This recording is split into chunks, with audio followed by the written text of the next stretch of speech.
Pronto. Agora um silêncio rapidinho pra gente gravar os ruídos pra tirar depois.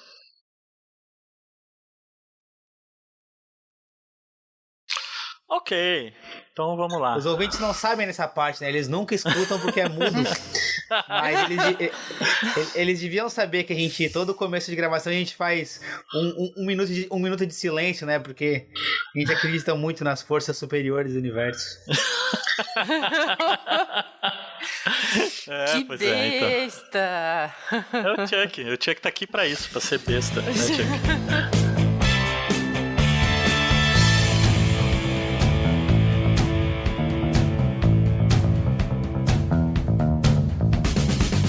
Olá pessoas, eu sou o João Montanha Dória. E eu sou o Edson Chuck. Eu sou a Gabi Sobral. E este é o Nicho.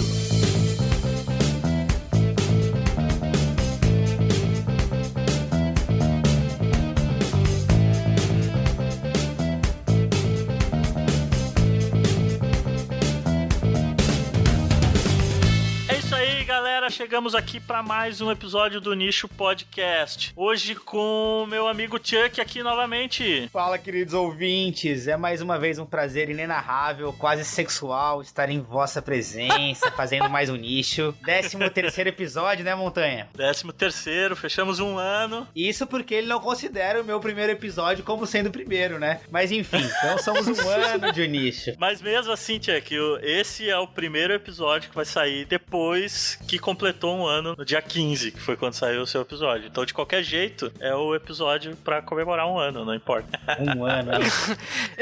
Olha, você devia trabalhar no Cirque du Soleil, de tanto contorcionismo que você fez aí, hein? Meu jeitinho meigo de ser. Muito bem, muito bem. E hoje nós estamos aqui com ela, Gabriela Sobral, nossa Olá. Querida amiga de escalada do Chuck, é isso? Companheira de escalada, companhira de aventuras. Altas confusões. Subimos muitas paredes juntos, né, Gabi? Pois é. Muitas paredes, chamaram de lagartixa. Chama de lagartixa, é isso aí. Lagartixa aí já dá uma pista do que a gente vai falar hoje, né? Não? Não. Pedra, lagartixa. Olha as mensagens subliminares. Olha, eu nem tinha feito essa ligação, Gente, velho. Eu tava sendo só tosco. não. Eu não trabalho com lagartixa. Lagartixa é outra coisa, tá? Ah, muito bem, muito bem. Mas a gente vai falar com um pouco de pedra hoje também, mas enfim. Isso, aí tudo hoje bem. pela primeira vez falando de paleontologia aqui no Nicho Podcast. A Gabi vai nos falar um pouco do trabalho que ela publicou na PLOS ONE. É o artigo do doutorado, Gabi? O da PLOS ONE, é esse que vocês querem falar hoje? Isso, é. Eu publiquei já alguns artigos, né? Aquelas. Sou muito foda, mentira. Engraçado que o da PLOS ONE é o que menos tem a ver com a minha tese. Foi um... Ah, é? Olha só. Foi um projeto, um side project, né? Um projeto paralelo. Que o meu orientador falou, tem um negócio aqui, vamos escanear. Falei, beleza, vamos. Então, eu achei interessante porque esse esquema do scanner. Então, quase todos os trabalhos que eu publico, acho que todos, na verdade, tem scan, tem tomografia computadorizada envolvida, porque foi isso que eu trabalhei no meu doutorado, basicamente. Mas essa é a única, desse artigo do PLOS, do Elakistossuchus, essa é a única coisa em comum com o meu doutorado, na verdade. Massa, então.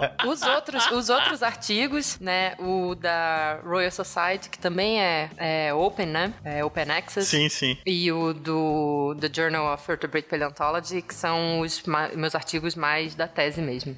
Eu baixei os dois últimos ali e achei esse bem interessante, dá pra discutir bastante coisa com ele. Vamos torcer. Eu tenho uma relação de amor e ódio com esse negócio, com esse artigo. Então é o certo, então, que a gente escolheu, Tchê. Amor e ódio é a melhor relação pra se conversar em um episódio interessante. Um amigo meu dizia que pra começar um projeto, a gente precisava de amor. E pra terminar um projeto, a gente precisava de paciência e perseverança. E foi exatamente assim. Faz bastante sentido. É tipo relacionamentos, né? Relacionamentos. Exatamente. Massa. Então, nessa primeira parte, Gabi, do programa, a gente sempre pega uma coisa mais geral sobre a personalidade que nós estamos aqui hoje entrevistando, no caso você. E é o nosso momento Marília Gabriela, né? Cara a cara com Gabi. Isso. Com Gabi. Cara a cara com Gabi hoje, finalmente. Aqui, bateu certinho, é isso aí. Então, Gabi. Pois não. Quem é Gabriela Sobral, a Dark Gabi do mundo internetico? Veja bem. Eu sou Gabriela Sobral, né? Já me apresentei. Eu sou carioca de nascença, mas eu não falo nascença. Nasci no Rio e lá estudei, passei toda a minha vida, basicamente, né? Até o final da graduação. Eu fiz Ciências Biológicas na UFRJ. E depois que eu saí da UFRJ, fui fazer mestrado na USP de Ribeirão Preto. Então, eu já me mudei para São Paulo, aí foi em 2007. Eu tinha 3 ou 24 anos, alguma coisa assim. E aí fiz o meu mestrado lá. Enquanto eu tava no Rio, eu não terminei a graduação em 4 anos, eu fiz em 5, porque eu trabalhava com aves primeiro, e aí depois eu resolvi voltar pra paixão antiga, né, da paleonto. E aí eu fiz minha monografia lá no Museu Nacional, daí eu resolvi continuar estudando paleontologia, né, fui pra Ribeirão Preto fazer o mestrado. E aí, como uma consequência disso, né, eu fui para a Alemanha fazer o meu doutorado também em paleontologia, no Museu de História Natural de Berlim. E aí, depois que a gente termina o doutorado, dá um vazio na vida, sabe? A vida fica meio sem sentido, tudo que você viveu, sofreu, acaba. Parece que você perde o objetivo de vida. Acontece. Aí depois eu voltei pro Brasil, fiquei 1 ano de novo no museu. Aí eu tô repetindo, sabe 100 anos de solidão? Que você vai e volta? Então, eu voltei pro Rio, voltei pro Museu Nacional e agora eu tô na USP, só que na USP de São Paulo de novo. Então eu tô quase meio que repetindo os passos com algumas pequenas variáveis. E também teve a época que eu fui aí pra Floripa, né? Dar aula aí na UFSC pro pessoal do Noturno. Excelente experiência. Esse momento de ouro da vida da Gabi, onde ela teve a incrível experiência de compartilhar basicamente a minha presença diariamente, né? É verdade. Lá na UFSC, porque assim, eu voltei pro Brasil, fiquei no Rio, e aí prestei o concurso da UFSC, meio que ao mesmo tempo que submeti o projeto de pós-doc, né? Aí o concurso saiu primeiro, eu fui pra UFSC e enquanto tava aí em Floripa, saiu o resultado do meu pós-doc. E aí quando eles não renovaram o meu concurso, né, o meu contrato lá na UFSC, eu dei 1 ano de aula lá, 2 semestres, e aí eu resolvi me mudar, né, eu já tô com o pós-doc desde setembro de 2016 e eu tava vindo uma vez por mês pra São Paulo, aproveitando aquele bando de feriado que teve no segundo semestre do ano passado. Eu vinha trabalhar. E aí, quando o meu contrato não foi renovado, eu me mudei de vez aqui pra São Paulo. E aí, quando eu tava lá na UFSC, quem me deu um teto, né? Porque professor substituto não tem nem direito à sala, basicamente, assim, não formalmente. E aí, quem me deu um teto foi o Alberto Lindner, né? Professor de lá, que trabalha com cnidário. E calhou que eu tive que dividir o mesmo recinto de trabalho que o senhor Edson Faria... Não sei mais o seu sobrenome. Foi um prazer. É isso aí. Foi excelente. Muito bom mesmo. Massa. Então é isso aí. Depois dessa explanação um pouco sobre a personalidade de Gabi Sobral, a gente volta na sequência, depois dos nossos recadinhos do Escaninho, para falar então efetivamente do artigo que a gente vai discutir hoje. Até daqui a pouco.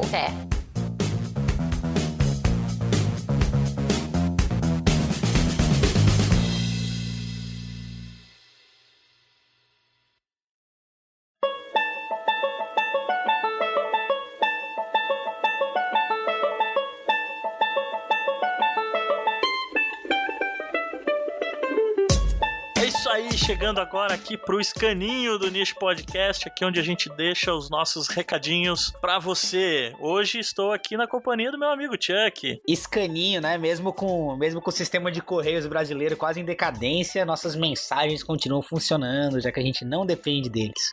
Mas essa semana passada eu tive que mandar um Sedex pra Manaus lá pro Gaúcho e, meu Deus, cara, foi o olho da cara.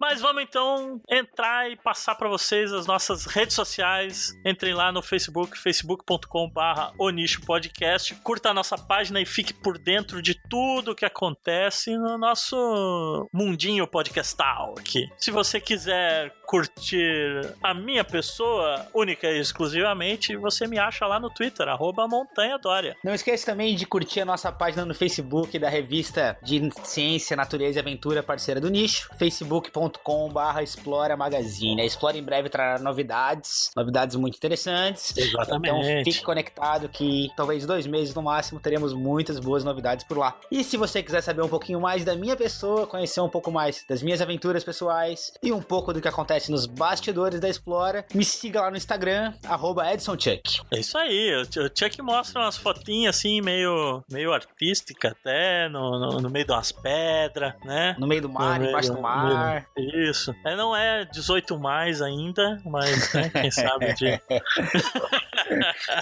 São fotos de natureza sensual. Opa, não. E não esqueça de acessar o nosso site, o nichopodcast.wordpress.com. Lá você tem acesso a todos os episódios do Nicho, desde o nosso primeiro episódio piloto com a minha pessoa, até agora o nosso 13º episódio, completando então 1 ano de episódios do Nicho. Exatamente. E a gente quer saber de você, o que você achou deste ano que passou e como que você viu o nosso trabalho aqui no Nicho. Então mande um e-mail pra gente, o nichopodcast@gmail.com. A gente vai agradecer muito o feedback de todos vocês. E para receber automaticamente todos os nossos episódios, não deixe de assinar o nosso feed, feeds.feedburner.com/onicho. Aí você vai receber no seu agregador de preferência e poder ouvir o Nicho aonde você quiser. Mas, se você for daqueles que nem eu, que escuta podcasts, não necessariamente no agregador, não é tão adepto assim no mundo podcastal, você pode nos encontrar no YouTube, também escutar todos os nossos episódios no nosso canal do YouTube. Então procure o nosso Onicho, o nosso canal Onicho no YouTube. Isso, tem link no post. Tem link no post. Exatamente. E não deixe também, se você é, assim como a Gabi e seu Mac novo, né, Chuck? É isso aí. Você é um adepto da Apple, deixe a sua avaliação lá no iTunes pra gente. Você acha o Nicho no iTunes também. Todos os links no post. E a nossa convidada de hoje vem de um outro podcast muito bom que eu escuto, sou fã, gosto muito, que é o Dragões de Garagem, né, Chuck? Exatamente, mais um podcast do nosso maravilhoso mundo científico, que não fala só de biologia, mas fala de diversas outras ciências também. E você pode, se ainda não conhece o Dragões, você pode conhecer o Dragões no dragõesdegaragem.com. Isso. E a Gabi, você pode seguir no Twitter, @DarkGabi. Ela é uma figuraça, posta as coisas muito bizarras, cara. É muito engraçado seguir ela no Twitter. Figura ativamente ativa no Twitter.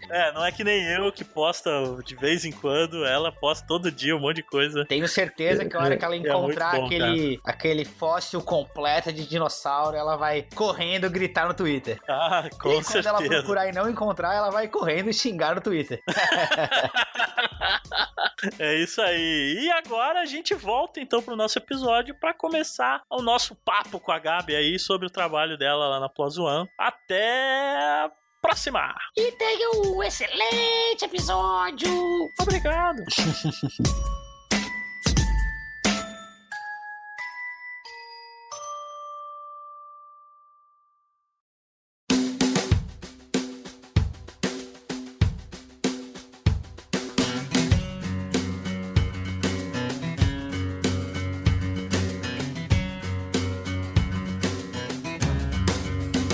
Voltando aqui então agora para entrar de vez no artigo da Gabi, né? Foi publicado em 2015 na PLOS ONE, né? Então traduzindo o título do inglês ficaria mais ou menos como Anatomia de um réptil enigmático, Elacistosuchus ruenei, falei direito o nome? Falou.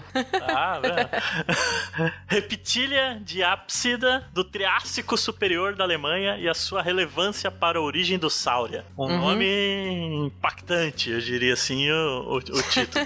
Né? E aí a gente sempre pega, Gabi, os títulos e busca tirar algumas referências de termos e tal. Aqui a gente tem basicamente quem são tem a paleontologia inteira aí pra você tirar de referência de termo. Não, mas é basicamente aqui os principais grupos ali que a gente tá falando. Né, é os répteis. Quem são os répteis? A gente não falou de réptil ainda. Quem são os répteis? Os répteis. Os répteis. Os répteis. Os reptiles. Arbereze. Mas vocês entenderam o que importa. Quem são os répteis? Nossa, eu fico pensando assim... Você já deu essa aula. Não, eu sei, lógico, né?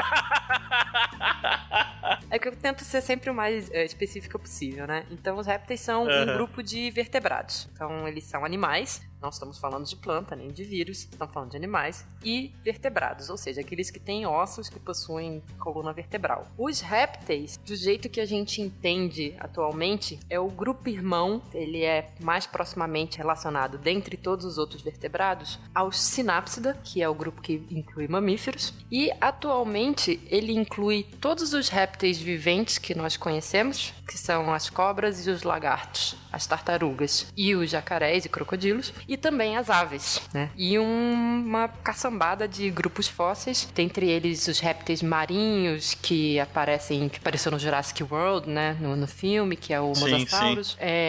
Inclui também os famosos dinossauros, pterossauros e seus parentes. Já que aves são dinossauros, né? Então, inclui esses grupos também. Sim. Então, e aí a gente tem também, né? Os grupos aqui em o... Nossa, eu vou engolir umas 3 vezes sempre pra falar, senão... Elaquistosucos. Vamos lá. Será que vai aparecer pra mim aqui o Elaquistosucos agora? Depois de falar 3 vezes. Enfim. 3 vezes na frente do espelho. Aí a gente fala aqui, você fala dos diápsida, né? Ele é um diápsida. O diápsida em termos atuais de entendimento das relações entre os grupos de répteis, ele é quase sinônimo de reptília, né? Ele só exclui alguns outros grupos mais basais, mais primitivos, assim, entre aspas, que não existem, que não deixaram descendentes viventes. Então, basicamente, os diapsídeos inclui todos esses grupos de répteis que eu falei, incluindo as aves. E, de um termo um pouquinho mais preciso, significa basicamente diápsida, né, de 2 mesmo. Significa que eles têm 2 aberturas no crânio, 2 aberturas temporais no crânio, enquanto os mamíferos têm uma só. E aí a gente tem também o Sauria, né, que é Sauria. A questão da origem que você foi ver lá na filogenia, onde se encaixava ela Elaquistosucos nesse mareado todo de bicho, né? Sim. Quem são os Sauria, então? Então, o Sauria, no nosso entendimento atual, também é quase que um sinônimo. Porque assim, eu digo atual porque as tartarugas são alienígenas, né? Ninguém sabe de onde elas se encaixam exatamente. A proposta que todo mundo tem considerado é que tartarugas sejam mais próximas. Então, vamos fazer o seguinte, a gente tem cobras e lagartos, fazem um grupo chamado Lepidosauria. Jacarés e crocodilos e mais dinossauros, incluindo as aves, fazem um outro grupo chamado Arcosáuria. A união de Lepidosauria e Arcosáuria faz Sauria. Justamente seriam os lagartos, né? Sauros, os répteis, digamos assim. E hoje em dia entende-se tartaruga como um grupo de Sauria que é mais próximo a Arcosáuria. Mas antigamente outras classificações colocavam tartaruga fora desse grupo de Sauria. Então, e aí nesse entendimento, Arcosáuria seria grupo irmão, né, mais próximo de Lepidosauria. Então, antigamente as tartarugas eram chamadas de anápsida, porque elas não possuem a princípio, né, aparentemente elas não possuem aberturas temporais no crânio. E aí elas eram colocadas inclusive fora de diápsida, dentro de reptília, mas fora de diápsida. E atualmente entende-se eles como sáurios diapsídeos, né? Que, por reversão, perderam essa abertura temporal. Então, se a gente for considerar que as tartarugas são o grupo irmão de Arcosáuria, né? Se Testudines for o grupo irmão de Arcosáuria, a gente basicamente vai considerar que, considerando apenas os grupos viventes, reptília, diápsida e sáuria é basicamente sinônimo. Isso faz mais diferença quando a gente considera os grupos fósseis. Mas nunca encontraram um meio do caminho, assim, uma característica intermediária com essa característica das aberturas regredindo ou não? Então, não, a princípio não. O que acontece é que tartaruga é um bicho muito modificado, né?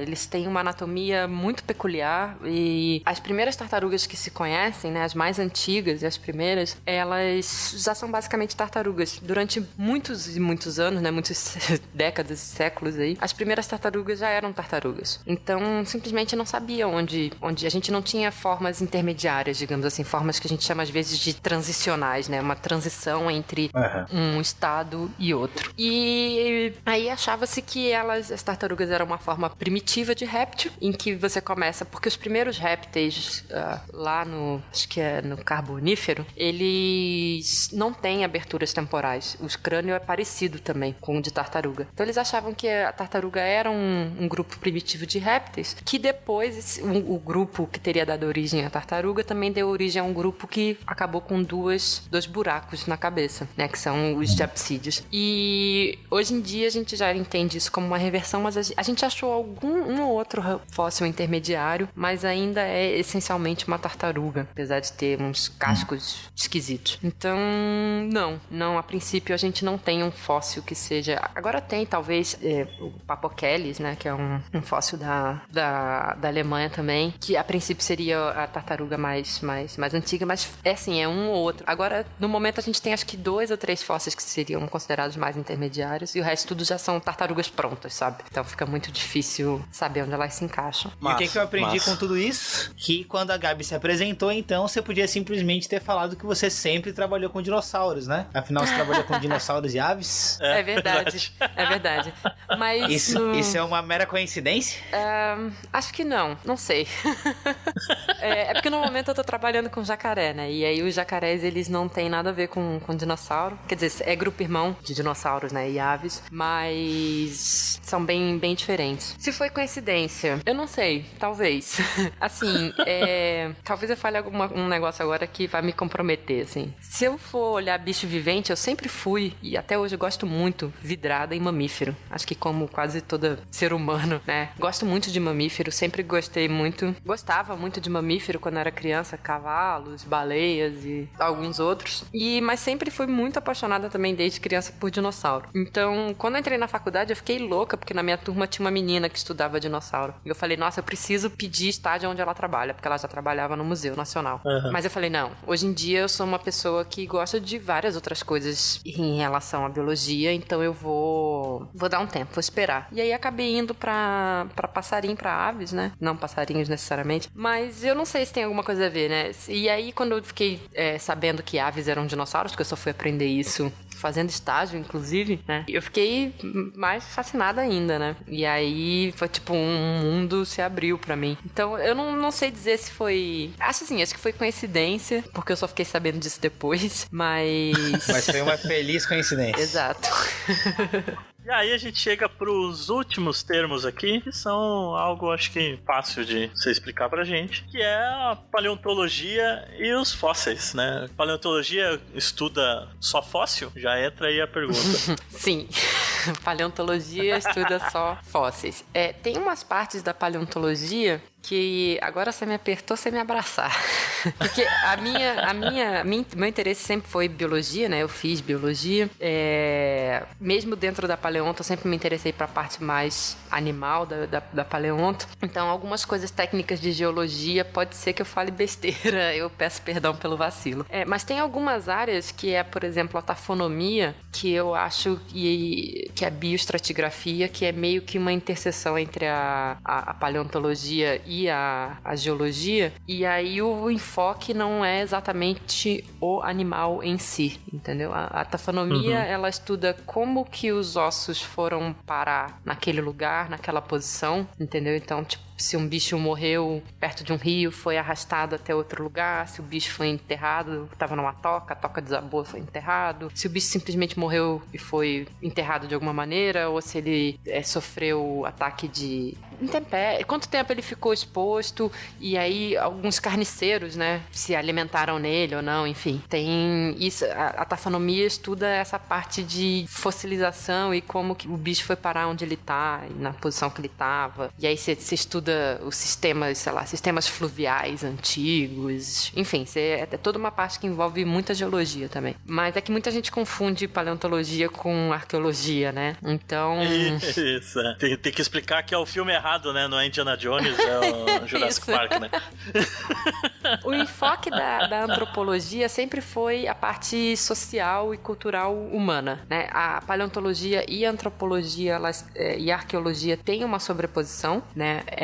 Enquanto a arqueologia vem, assim, classicamente, né, de um background mais da história e procurando olhar por uma lente de culturas e sociedades e, enfim, toda essa parte, a paleontologia está avançando cada vez mais para cima da arqueologia, né, justamente para tentar saber essas questões mais evolutivas, animais, assim, né, da evolução humana, uma parte mais biológica mesmo. Então elas têm uma sobreposição, mas o enfoque é um pouquinho diferente, não é exatamente a mesma coisa. Então, o meu filme é Jurassic Park, não é Indiana Jones. Massa.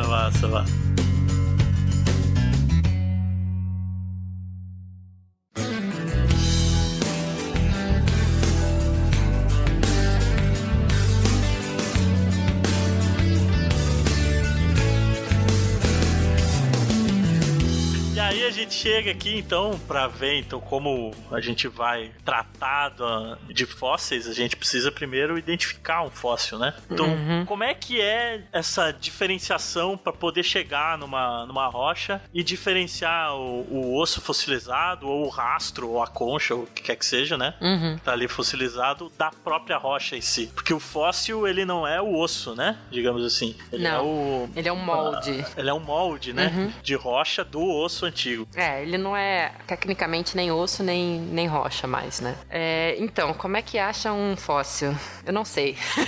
Porque eu não sou... Primeiro tem que ter uma sorte do caramba, né? Eu acho. Porque eu não sou eu não sou paleontóloga de campo, né? Eu trabalho mais em laboratório. Mas você analisa ali o fóssil e você tem que diferenciar que pedaço que é o osso, que pedaço que é a rocha, né? Com certeza. Então... Geralmente, assim, quando você tá andando, eu acho que em certas situações é muito difícil de diferenciar o osso, né, o fóssil da rocha, porque o fóssil pode estar muito quebradiço, então cheio de rachaduras, e se o chão, tipo, o solo, né, também tiver todo rachado, é muito difícil de ver. Se tiver... Porque a gente pensa muito em solo como uma coisa assim, tipo, chão de terra, batida, sei lá, um terreno baldio, né? Mas você tem vários tipos de solo diferentes e tem uns que ele vai quebrando na superfície mesmo e vai formando, tipo, o solo todo pedregulhadinho, assim, né? E às vezes é muito difícil mesmo de ver, dependendo do tamanho do fóssil, é muito difícil de ver. Mas, em geral, o fóssil tem uma textura e uma cor diferente, né? Então,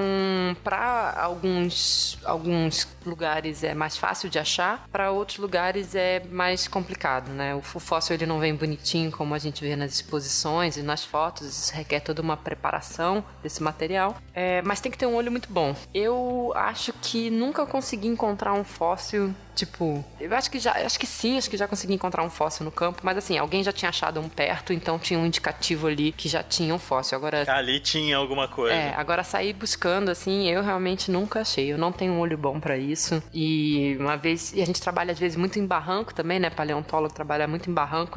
E aí eu saí martelando barranco e o Max, que era o meu orientador de mestrado, alguém para a Gabi, pelo amor de Deus, ela vai destruir tudo. Eu saí martelando.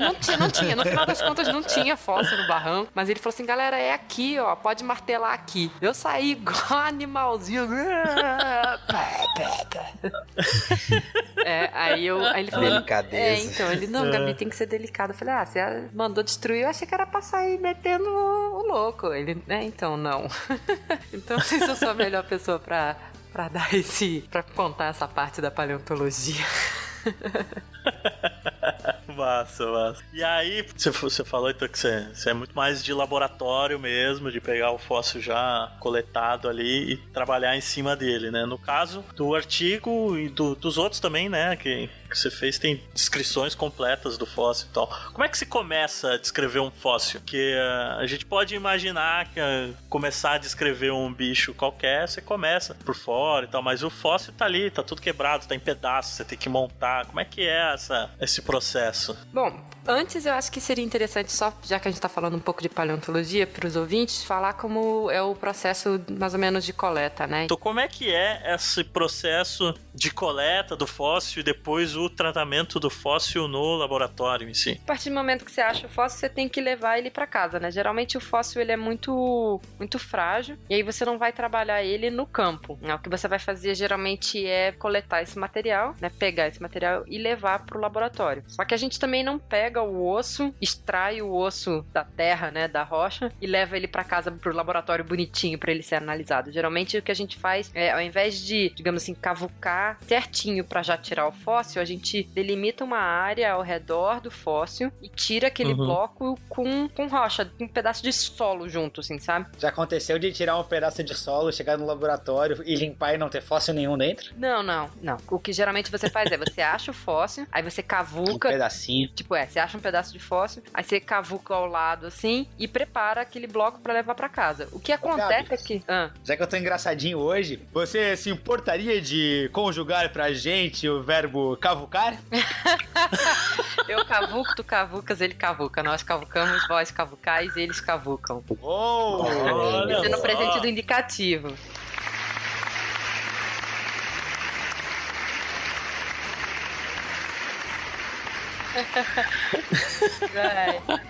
Enfim, aí o que acontece é às vezes você achar um pedaço de fóssil, começar a preparar o bloco pra tirar e falar assim, e o fóssil continua pra lá. Isso é bem comum. Inclusive, Entendi. Muitas vezes você não tira um animal completo, né? Você tira parte, você tira a cabeça. Você acaba tirando sem querer um pedaço só e depois tem que voltar e pegar mais um tanto de rocha. Porque é o seguinte, um dos processos então é o seguinte, você tem o fóssil, aí você delimita uma área ao redor assim, vai cavucando ele ao lado, né? Cavando ele, carcomendo ele assim pelo lado e por baixo até soltar aquele bloco de pedra. Enquanto isso tá acontecendo, né? Quando a base da pedra embaixo tá bem pequenininha, o que a gente faz é cobrir com jornal e depois emplastrar com gesso. Eu vou ter que fazer um glossário no final do episódio.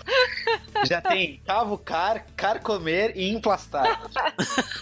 Não, emplastrar não é normal, tão unusual. Pois é. E aí a gente passa, tipo, gesso em volta, sabe? Porque... pra proteger. Então a gente chama isso de jaqueta de gesso. E aí a gente tira esse bloco e leva. Só que o gesso é muito pesado, né? E você ainda tá tirando uma caçambada de rocha, né? De material sedimentar junto. Então, se você for tirar um bicho inteiro e levar pro laboratório, às vezes o bloco pode ficar tão pesado que você não consegue levar ele em lugar nenhum. Então, quando a galera vai fazer escavação de saurópode, né? Que são esses dinossauros compridos, grandes, de pescoço comprido, às vezes pra tirar um fêmur, um osso do bicho, tem que vir um guindaste puxar, porque ninguém consegue levantar aquele negócio.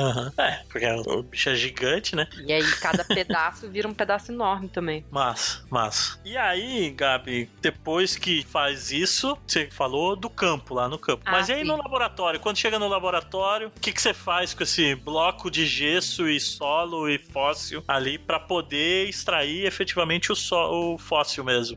Então, aí a gente abre a jaqueta, né? Geralmente com tipo uma serrinha elétrica, né? Parece um cortador de pizzazinho assim, mas você vai abrindo, uma serrinha elétrica mesmo. E aí você tira vamos botar outra palavra aí, ó, o cocoruto do... Cocoruto, assim. Você tira uma cabeça, um tampão. Um tampo, um scalpo, assim. Você tira um negócio, né? Porque muitas vezes os blocos de pedra ficam coisa assim meio oval, assim, sabe? E aí você tira um tampo, assim, em cima e começa a preparar. Ou então corta mais pelo meio mesmo. E aí você começa a preparar o material, que a gente usa um negócio que a gente chama de martelo pneumático, tá? Que parece muito aquele negocinho de dentista, né? Que faz... A broquinha do dentista. A broca, isso. E o princípio é o mesmo. É uma caneta mesmo. Agora, não sei o que eles têm de martelo, mas tudo bem. Então, também... Eu acho que é porque em alusão, porque antigamente se fazia... Não sei se antigamente se fazia isso na mão. E aí fazia com uns cinzel, né? Que fala. Que era bem pequenininho, assim, né? E hoje em dia tem essas coisas de ar comprimido. E aí vira uma caneta caneta mesmo, é uma canetinha, e a ponta parece uma ponta, sei lá, esferográfica, alguma coisa assim, que ela treme, né? O ar comprimido passa ali e ela vai tremendo. Aí você pega esse martelo, né? Essa caneta, e encosta na rocha. E a tremedeira meio que explode a rocha, assim, sabe? Como é pouca coisa, né? Dependendo do tamanho do martelo que você tá utilizando, é pouquinha coisa que você vai tirando por vez, mas essa é a ideia. Inclusive, tem que tomar cuidado pra não encostar no fóssil, que se encosta no fóssil, você explode o fóssil também. Assim, explode, parece que vai ficar um negócio todo... Parece causando dinamite, né? O que eu tô falando são pedacinhos, né? Pedacinhos. Aí você pode usar martelos maiores ou menores pra tirar tecos maiores, assim, né? E aí os mais fininhos, delicadinhos pra limpar as partes mais próximas do osso mesmo. Eu tô admirado com o vocabulário da Gabi hoje. Tá incrível. Incrível. Português bem dizido, incrível. Vocabulário robusto. Gabi, ainda vou fazer doutorado pra ficar assim. Cocoruto. Já nem esqueci, foi uma linguagem tão rebuscada que não estou acompanhando mais. Cala a boca. Mas um parênteses de bobagem, né? Eu achei incrível que ela, né, tentou explicar as ferramentas que ela utilizava pra limpar os fósseis. E ela falou a tal da serrinha elétrica, que parece uma serrinha de cortar pizza. Não sei se é porque a gente mora num país de terceiro mundo, mas eu não usei nenhuma serrinha elétrica pra cortar pizza. Não, eu falei que parece aqueles cortadorzinhos de pizza, assim, sabe? Que é aquele negócio redondo, assim. Parece um negócio não é elétrico. Não, que eu também não nunca usei pra cortar pizza, porque eu só corto pizza com aquelas faquinhas tramontina de serra mesmo. De serrinha. Não, cara, eu tenho um amigo meu falou que eu fazia cozinha de guerrilha, porque eu só cozinho com faquinha de serra. Tudo eu corto com a faquinha de serra. É o bicho, cara. Faquinha de serra é o bicho. Eu tenho que ter com bom gaúcho uma boa faca de churrasco, né? Mas não, pra mim é tudo de faquinha resto de serra. É faquinha de serra só, cara.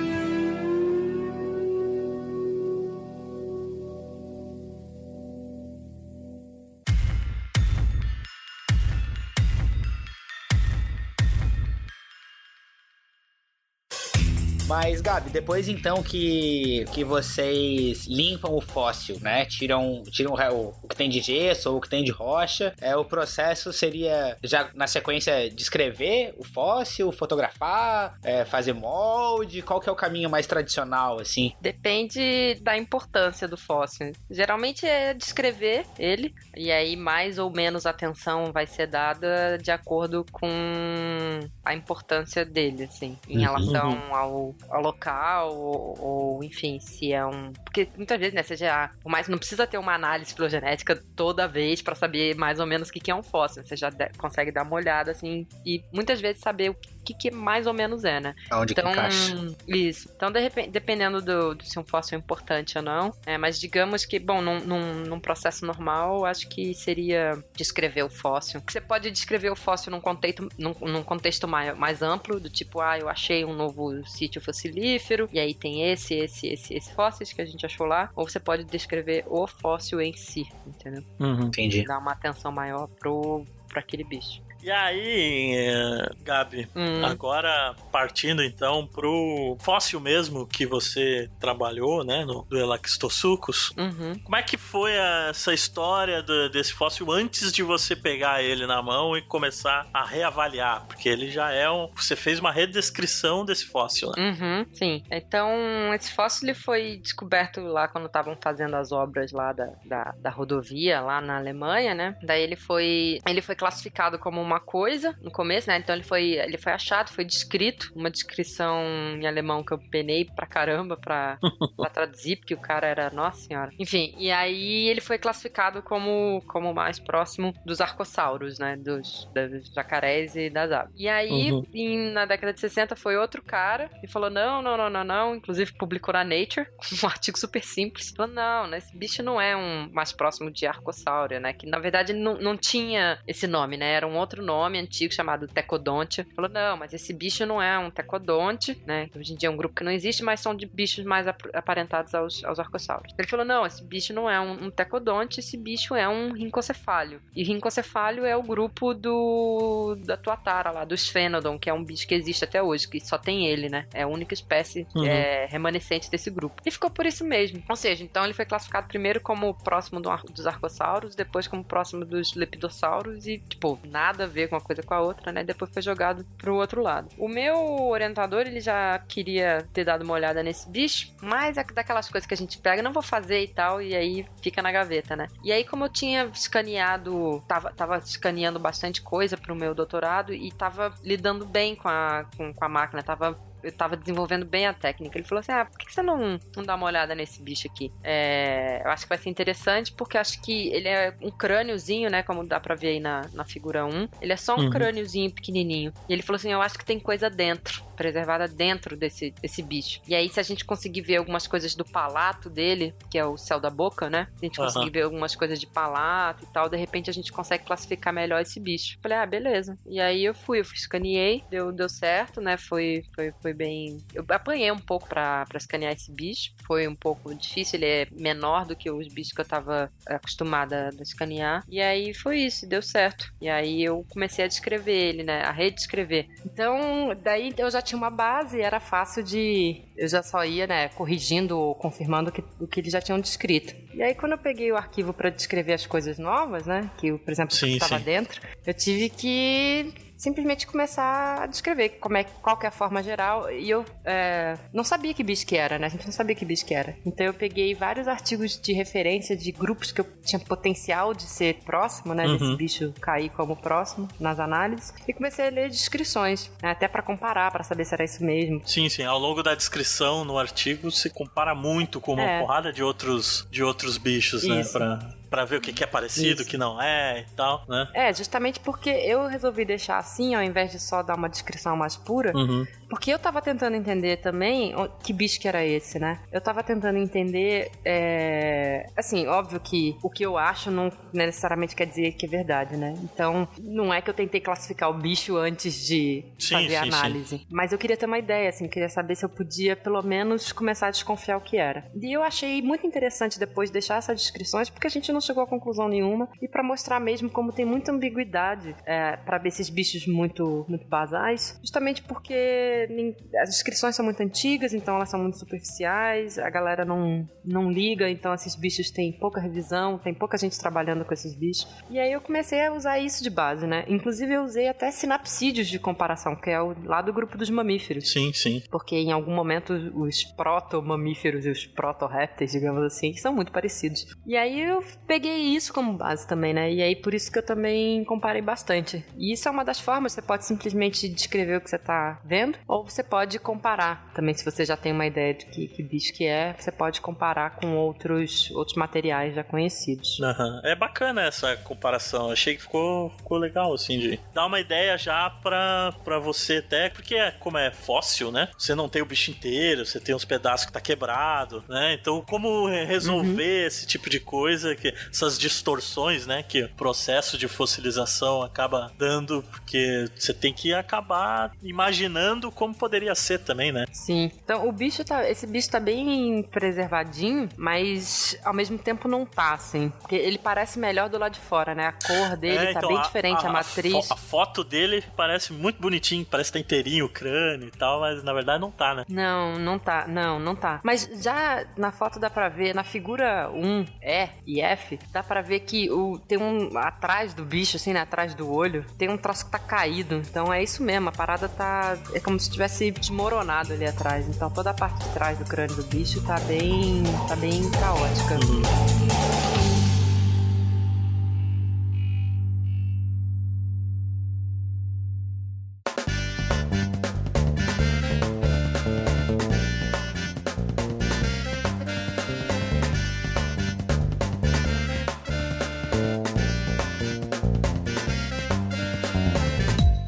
Na primeira parte do trabalho, você fez toda essa redescrição do fóssil, achou um monte de coisa nova que estava escondida ali no meio da rocha. E aí você teve, então, em mãos uma série de novas características para usar e rodar numa filogenia para tentar descobrir onde diabos, então, esse bicho se encaixava na filogenia dos répteis ali, né? Sim. Brinca de quebra-cabeça 2 vezes, né? Primeiro para juntar os pedacinhos para formar um fóssil e depois para juntar as características e tentar colocar numa filogenia filogenia, né? É, tipo isso. Foi bem isso mesmo.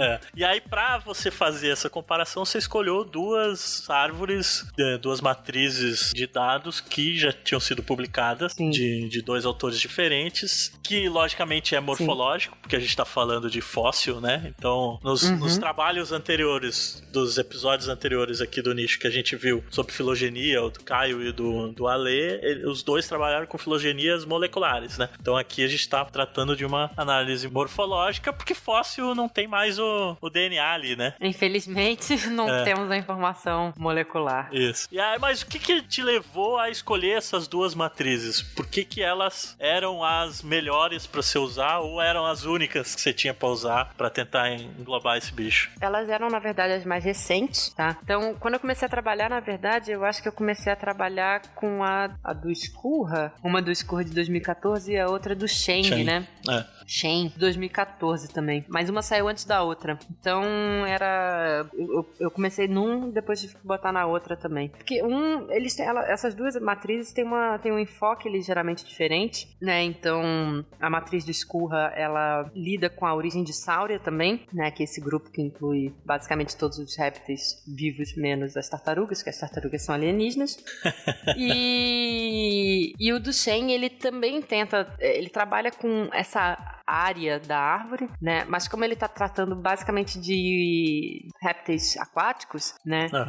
O enfoque é um pouquinho diferente, mas ele também pegou esse dataset, né? Ele tem uma certa sobreposição um com o outro, em algum ponto. Então é do tipo, o do Shen, ele é tipo mais pra baixo e o do Skurra é mais pra cima, mas as pontinhas ali se overlap, né? Que eu esqueci como é que faz isso.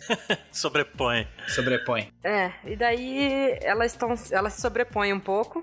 E é isso. E aí, o que eu fiz foi, na verdade, tentar expandir isso, né? Então, elas não são exatamente as mesmas coisas. Então, tem muitos táxons terminais, né? Que eles tratam como grandes grupos. E eu tentei destrinchar esses grupos, né? Pra, ao invés de só falar assim, rincocefália. E aí, tá lá botando, marcando as características pro grupo em geral. Eu peguei alguns representantes de rincocefália e codifiquei esses bichos separadamente, entendeu? Massa. Então, eu tentei... Porque algumas vezes é muito... Tipo, você vai pegando de matrizes que já existem e daí, no final, às vezes você não consegue traçar que bicho que foi usado pra codificar um determinado grupo. Isso, às vezes, pode ser um pouco problemático. Então, eu tentava, pelo menos, pegar 2 bichos de cada grande grupo, né? Um basal e o mais classicão derivado, pra poder tentar polarizar bem os estados dos caracteres. E aí um negócio que eu li, e isso eu quero realmente entender, porque eu não entendi direito, eu não sou tão entendido de filogenia assim, eu sei ler o negócio, mas fazer mesmo eu não sou muito dessa, né? Eu sou mais de outras esquemas. Aí você fala, primeiro ponto é questão de método mesmo, né? Que você usou Bayesiana e por parcimônia, né? Métodos de ordenação da árvore ali. Eu vou logo avisando que eu não entendo nada de Bayesiana e quem fez isso foi o meu orientador do doutorado. Eu também não, mas... também não, já tem até livro pra ler e começar a estudar de Bayesiana, mas enfim, eu entendo só por fora os princípios assim. Mas o que me pega é a questão de caractere ordenado e não ordenado. Isso que eu não tinha entendido direito que é da matriz, é isso que o caractere... É algum peso que você põe no caractere na hora, antes de rodar a análise, é isso? Não, o caractere ordenado e não ordenado não é o peso, porque você pode dar peso para os caracteres, né? Dizer se um é mais importante que o outro. Mas para ordenar os caracteres é como se fosse assim. Você tem... Deixa eu pensar numa... Você já põe a ordem que eles teriam aparecido, é isso? Uma coisa assim? Não, porque daí isso seria a própria polarização árvore, né? Também. Então pensa assim, ó, você tem um negócio que é curto, um negócio que é intermediário e um negócio que é longo. Você tem várias interpretações para isso. Você pode dizer, por exemplo, que você tinha um curto que ficou médio, que ficou longo, um longo que ficou médio, que ficou curto. Você podia ter um médio que deu origem independentemente a num grupo alongou e no outro encurtou, por exemplo, entendeu? Sim.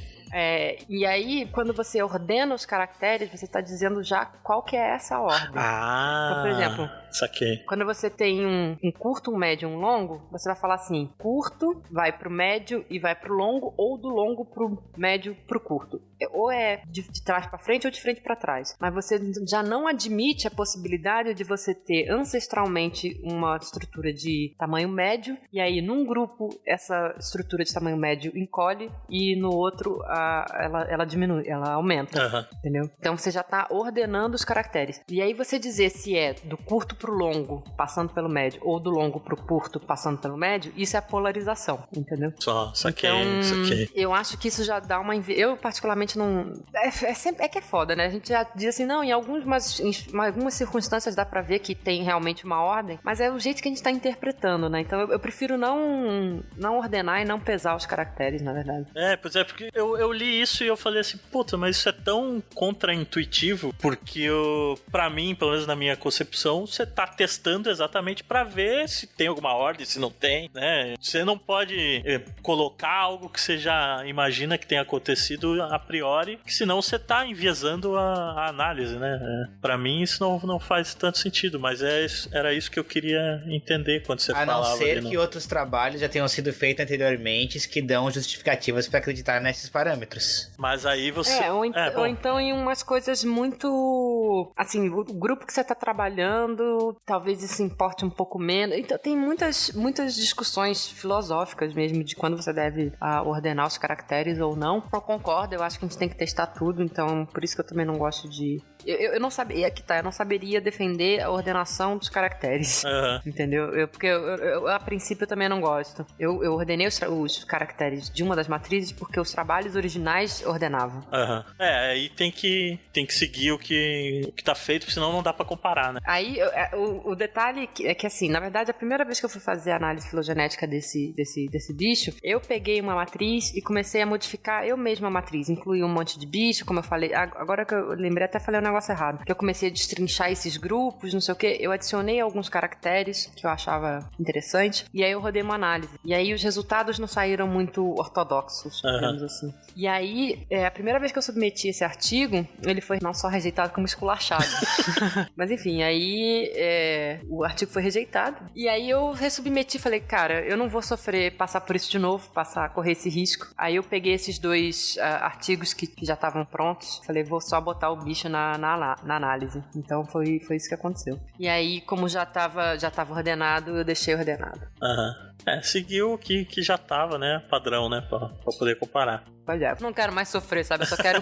E aí virou a parte de perseverança, né? Eu falei, só quero publicar essa merda. Foda-se. Bota fé. E aí, depois que você enfiou o bicho nas análises, então, e viu o que era, que chegou, que posição que o deixa eu tentar de novo, peraí, vamos lá. Elaquistosucos. Eu vou ter que ler sempre devagarinho, é foda. Ou falar muito rápido. Elaquistosucos. Também funciona. Acho que o Juquinha falaria assim. Você falar elástico-sucos ali, pronto.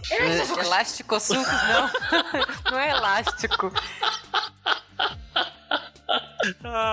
Que bosta. Então, que posição que o Elaquistosucos, então, acabou nas árvores filogenéticas que você criou aí, quando enfiou eles nessas duas outras árvores, e o que isso traz pra entender, então, a evolução desses organismos, desse grupo, né? Então, quando eu analisei na matriz do Shen, né, por parcimônia, ele caiu numa politomia, mas num grupão de onde estaria arcosauromorfa, né? Então ele seria, por exemplo, mais próximo da descrição original do alemão lá. Na verdade, ele seria proximamente relacionado a arcosauromorfa ou um arcosauromorfa basal, dependendo aí Aí eu teria que fazer um outro tipo de trabalho de sistemática para ver o que é a definição de arcosauromorfa, para saber se é dentro ou fora, se é grupo irmão, então enfim. Mas isso são tecnicidades. Então na parcimônia do Shen, ele caiu próximo a arcosauromorfa. Na bayesiana do Shen, ele caiu pro lado de lepidossauromorfa. Então, a mesma matriz com metodologias diferentes, né, que é a matriz do Shen, a mesma matriz base com metodologias diferentes, ele deu mesma coisa que das décadas passadas, né? Ou como um arcosauromorfo, ou como um lepidossauromorfo. Ou seja, não resolve absolutamente nada, né? Continua o mesmo dilema. E quando eu botei na matriz do Skurra com parcimônia, ele caiu como um diapsídeo basal, geral. Então, fora dessa dicotomia aí, né, dessa divisão entre Lepidossauromorpha e Archosauromorpha, ele caiu como um diapsídeo basal por parcimônia, e pela Bayesiana, ele caiu como um Archosauromorpho. Então, ele assumiu, basicamente, todas as posições possíveis, né? Ou ele era um Archosauromorpho, ou ele era um Lepidossauromorpho, ou ele era um diapsídeo próximo de Sauria, que é o grupo formado por esses dois outros grupos. Ou seja, não cheguei a conclusão absolutamente nenhuma, né? Qualquer coisa. Conclusão, não sabemos que bicho é esse. Por isso que eu botei no título que é um réptil enigmático. A única coisa que eu sei é que ele é um diapsídeo, só. Mas até aí, quase qualquer coisa é um diapsídeo, né? Sim, sim. Os répteis não diápsidos são poucos. Esse é o lance.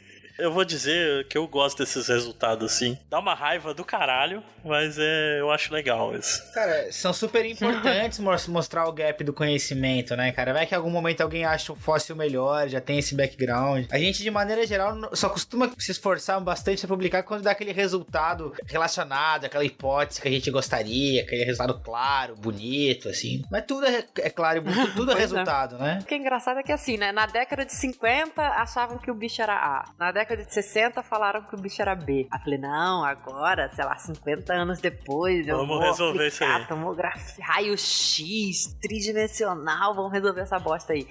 Resultado 1, A, resultado 2, B, resultado 3, nem A nem B. Então. Então eu sempre gosto de dar o exemplo, que é o jornal que eu acho mais sensacional de todos, que é o Journal of Negative Results, que é hilário de ler os artigos do negócio, que é só experimento e pesquisa que dá tudo errado, tá ligado?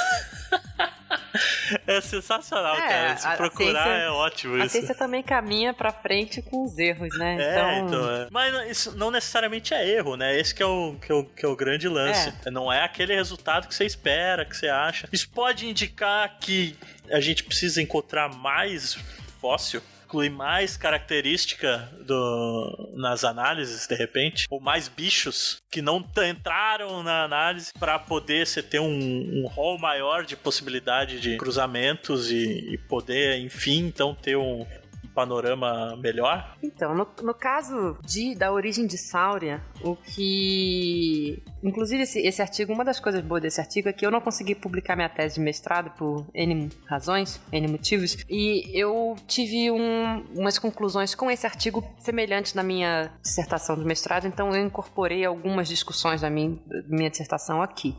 Então, isso aqui é como se fosse parcialmente uma parte da minha dissertação tá aqui. E o negócio em relação à Sauria, eu tenho alguns questionamentos, assim, né? O primeiro, tá faltando fóssil? Sim e não. A gente tem um número razoável de fósseis, né? Eles estão precisando ser revisitados, né? Ser revistos, ser redescritos, ter um outro tipo de... hoje em dia a gente tá precisando de detalhes mais sutis para poder diferenciar os bichos. Então tá faltando revisitar essa parte da árvore. A segunda são essas questões dos répteis marinhos, que a gente precisa resolver se a gente vai incluir esses bichos ou não. Porque esse é um ponto, porque é bem isso, né? Uma das matrizes que você pegou tinha muito mais bicho marinho e a outra muito mais bicho terrestre, né?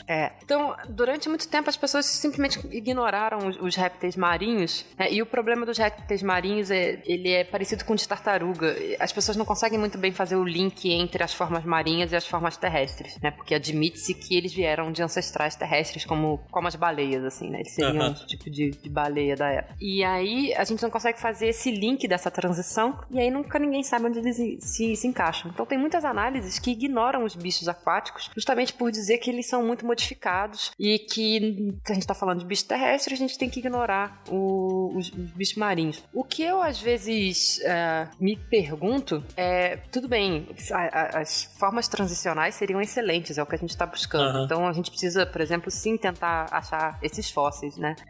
Mas se a gente continuar excluindo esses bichos, achando que eles não vão dar nenhum tipo de informação só porque eles são todos aquáticos, isso é um erro pra mim também, entendeu? De alguma maneira, eles têm que manter algumas características herdadas dos ancestrais terrestres que foram pouco modificadas, assim como as baleias são hoje em dia. Isso atrapalha muito a gente não saber de onde que eles saem? Sim, isso atrapalha muito, mas ignorar eles totalmente, a gente tem que tentar buscar quais desses caracteres morfológicos desses bichos, né, da anatomia desses bichos, consegue dar pistas do todo, do né? link dele com...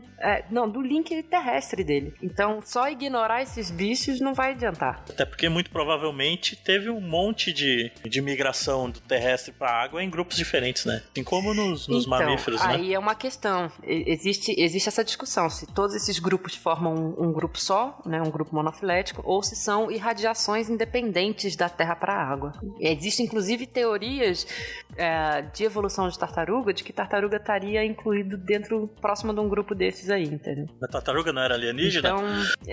Então, os répteis marinhos são o mesmo problema das tartarugas, né? Os primeiros répteis marinhos já eram répteis marinhos, os primeiros fósseis. A gente não tem uma transição que nem a gente tem hoje em dia. Por exemplo, isso foi muito assim com baleia, né? Durante muito tempo foi assim. Até descobrir, né? Isso, aí começou a se descobrir um monte de fóssil transicional, que às vezes a gente chama, né? E aí você consegue montar como ele foi de um bicho terrestre, né? Até um bicho aquático. Tem caso de encontrar e resgatar fóssil no fundo marinho? Tem alguns poucos casos, mas é muito difícil, né? A logística é muito complexa. Será que talvez os fundos dos mares mais antigos, como o Pacífico e os mares mais antigos, talvez não estejam guardando alguns dos elos de ligações ou alguns segredos ainda na nossa... Com certeza deve estar, né? Mas o negócio é que a gente não consegue chegar até lá, né? Conseguir consegue, né? Falta força de vontade, leia-se dinheiro. Então. Pois é. Às vezes tecnologia também, né? Se a gente tá um pezinho de colocar o outro pé em Marte, imagina, não é tanta tecnologia assim que falta pra gente. Olha, Chuck, mas eu vou dizer que talvez seja mais fácil ir pra Marte do que explorar o fundo marinho, cara. Acho que não, velho. A gente chegou perto das Fossas Marianas há muito tempo atrás, já, né, numa batisfera. Claro que entre chegar no lugar e conseguir escavar o fundo, mergulhar no lodo, são áreas muito grandes pra procurar, né, mas... O vácuo é de boa, fechou ali e já era. Mais ou menos, né? Longe pra porra. Só demora. O negócio dos répteis marinhos é que, como eu falei, os primeiros répteis marinhos já são muito modificados. E aí, muita gente exclui esses bichos das análises. Só que eu acho que excluir eles se você só considerar os répteis terrestres, acho que você tá, na verdade, botando mais ruído do que tirando ruído. Né? Você acaba perdendo informação que esses bichos podem trazer, né? Sim. Por isso que eu usei duas análises, né? Uma que é basicamente de bicho terrestre, acho que quase não tem bicho marinho, se eu não me engano. E uma outra que é basicamente de bicho aquático, né? De réptil marinho. Por isso, a do Sheng lá. Sheng não, Shen. E é por isso, assim, eu acho que tem que incluir. Eu acho que a probabilidade de estar incluindo ruído, né? De estar induzindo ao erro é maior se tirar esses bichos ou não. Eu acho que tem que dar um jeito de incluir esses bichos nessas análises. Que os resultados que você encontrou, no fim, acabou sendo diferente por ter os bichos marinhos ou por ter só os bichos terrestres, né? Os resultados são bem diferentes, né?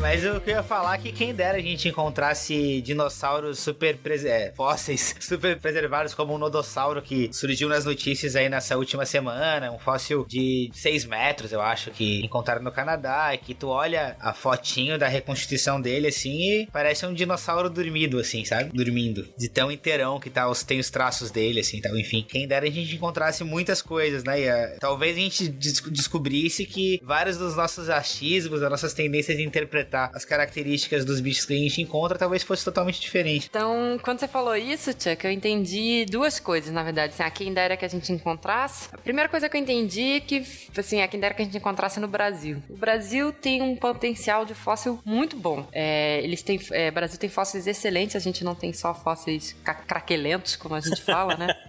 Tem a Bacia da Araripe, que tem excelentes peixes e pterossauros, né? Tem umas coisas que saem de lá também, lagartos pequenos. Acho que tem um jacarezinho, mas não tenho certeza.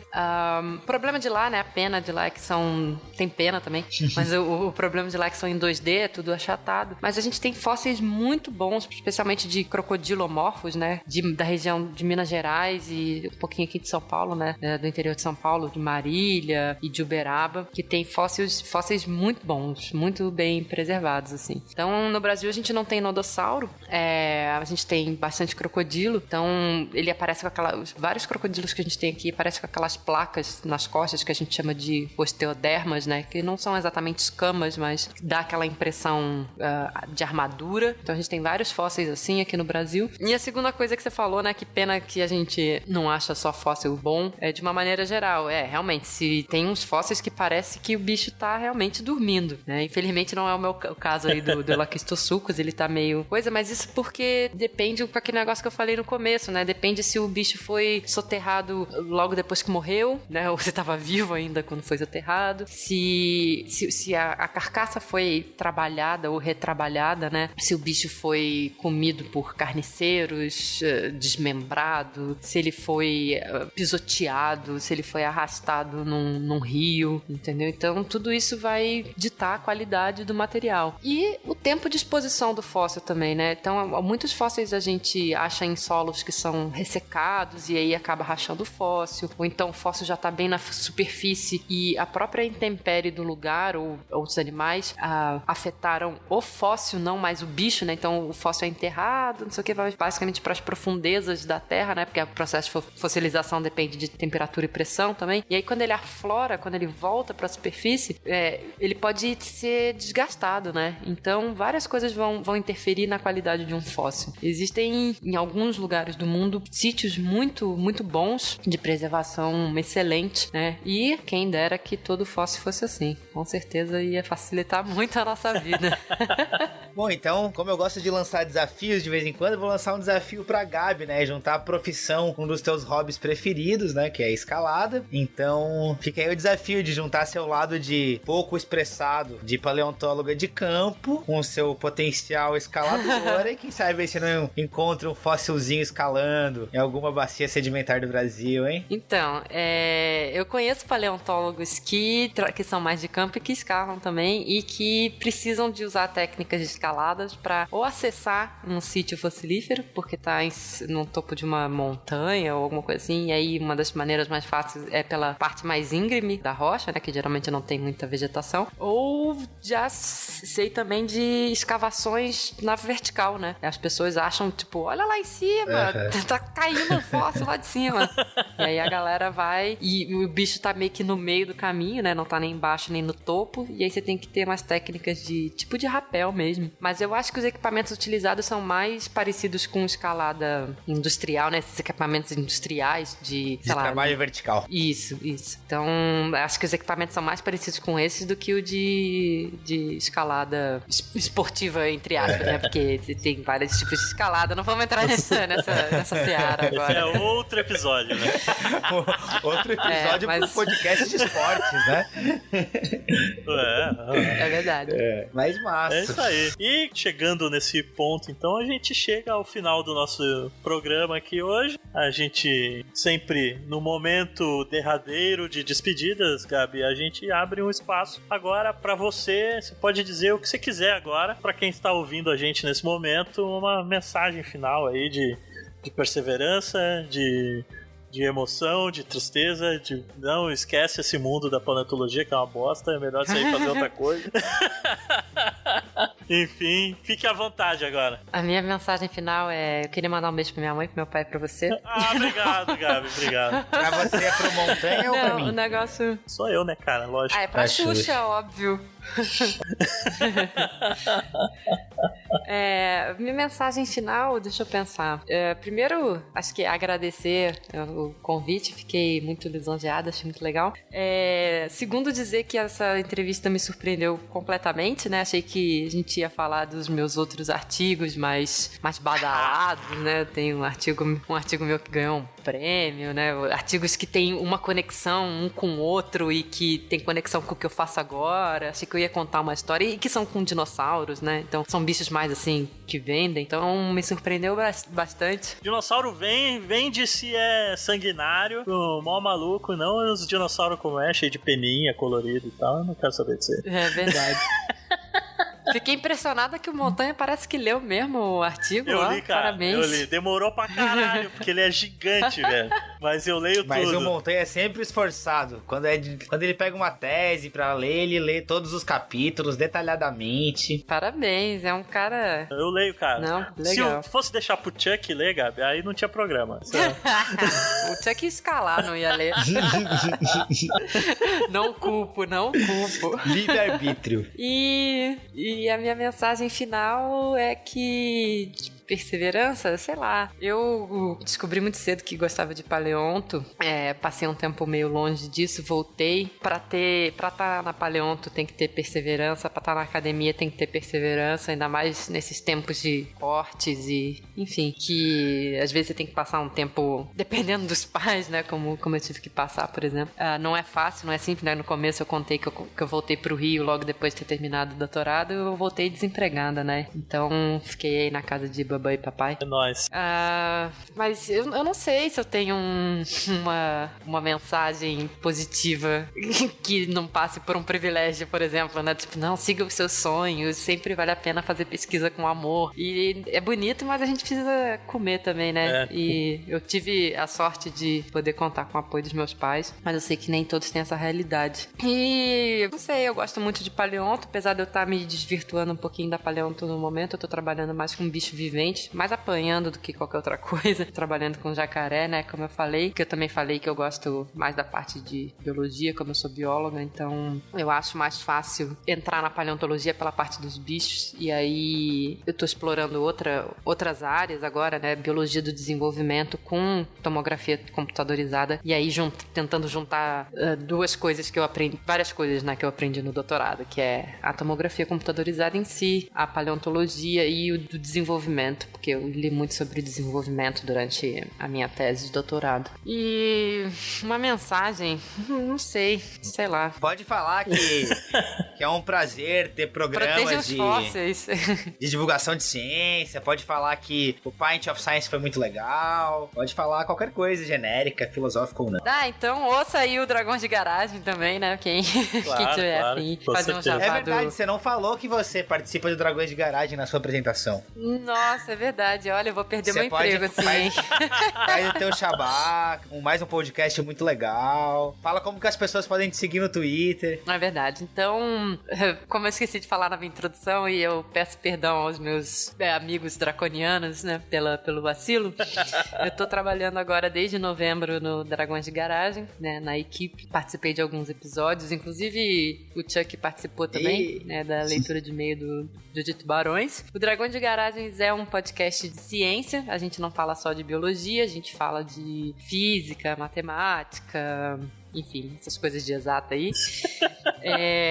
A gente vai ao ar, nós somos um programa quinzenal, né, por enquanto, e é isso, a cada 15 dias, então, a gente tá no ar com um episódio muito interessante, muito legal. Se você ainda não ouviu, vá lá ouvir, nos prestigie também. Assim como eu vou fazer um jabá lá no Dragões pro pessoal vir ouvir o nicho. Quem gostar do Dragões de Biologia, né, que é a nossa série da parte de biologia, a gente vai mandar pra cá isso também. Aí. Os links todos estarão no post deste episódio. Então, terminando por aqui, a gente agradece ao Chuck pela parceria, mais um episódio, um ano de parceria aí. Um ano de parceria, tá? Não participei de todos os episódios, mesmo alguns episódios que eu participei, eu não participei tanto, né? Mas eu queria dizer que é um prazer estar aqui, né, cultivando esse programa, né? Como eu sempre falo, adoro ver múltiplas frentes de divulgação de ciência, vários momentos pra falar, escutar, ler, ver. Eu acho que a gente tem muito a galgar lutar ainda pra disseminar a cultura científica na sociedade de maneira geral, mas espero que todos estimulem as suas curiosidades e sempre fiquem à vontade pra nos escrever, nos perguntar, pedir pra participar, darem seus recados. E é isso aí, estamos aí. Continuarei continuando estando aqui. Nossa, Caraca. essa foi tensa, essa foi pesada. O negócio.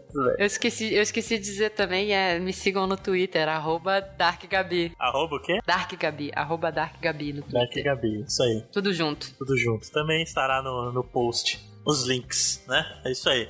É isso aí. Muito obrigado, Gabi, por ter aceitado o nosso convite e estar aqui participando do nosso episódio de aniversário. Olha só que responsabilidade. Eu que agradeço foi, o convite. Parabéns, Me Vinícius, sinto mais um lisonjeada. ano. Hoje vai ter uma festa. Boli Guaraná, muitos doces pra você. Amiguinhos, obrigado, amiguinhos. Ai, ai, falou, galera. Valeu.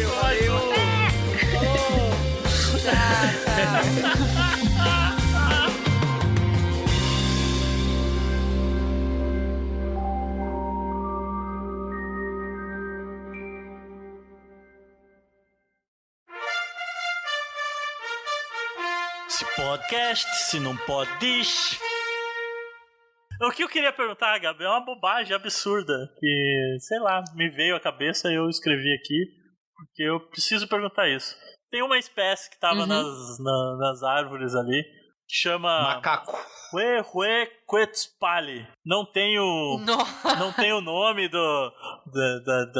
de quem descreveu e tal, mas eu queria perguntar se Huehuequetzalli foi descrito por um brasileiro, Huehuebr?